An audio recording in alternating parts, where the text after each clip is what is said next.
best way I can say how John and Wendy care about animals is that they see them as a relationship. I think sharing your life with animals is so important. They just touch your heart and soul in a way that's so safe and so pure. Jonathan and Wendy Derby, they just care so much. John was always tender and sensitive and generous, and living with Wendy showed him a way with animals now that I don't think he could ever live without them. I have so many animals for one simple reason, because my wife loves animals. We have a standard poodle named Piper, who's 2.5. We have a Chihuahua named Tiger, who is 10. I have a horse named Rumor, 2 little minis, Annie and Glory, a chicken named Blossom. Blossom, she's a hen. She eats out of my hand, and I can't believe how I got attached to a chicken. And 4 goats, Nigel, Oreo, Mo, and Sprite. Silly. You're okay. Stop. Piper, that's enough. John and Wendy treat their own animals in a beautiful way. I mean, their barn is cleaner than my kitchen.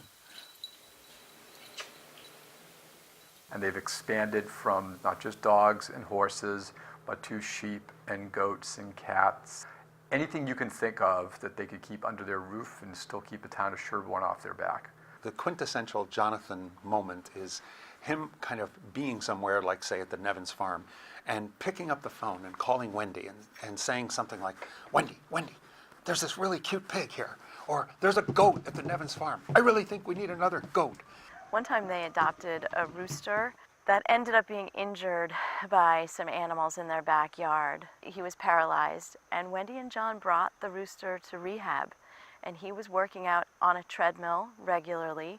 He was fed by a dropper, he'd watch TV with them, and he actually rehabilitated enough to go back out to live in the fancy chicken coop they built for him.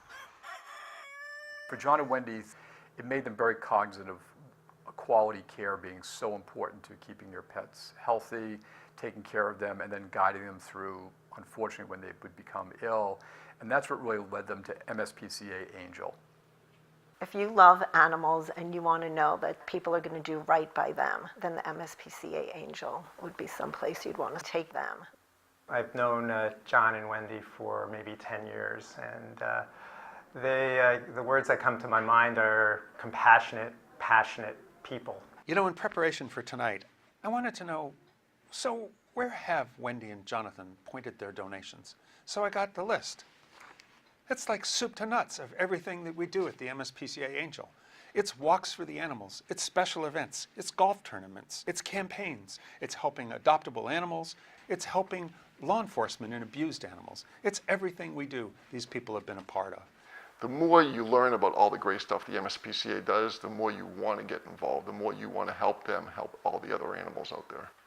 Jonathan called me one day and said, Luke, I saw an ad in the paper and someone was finding homes for zebras. I'm thinking of bringing a bunch of zebras, a herd of zebras to our home.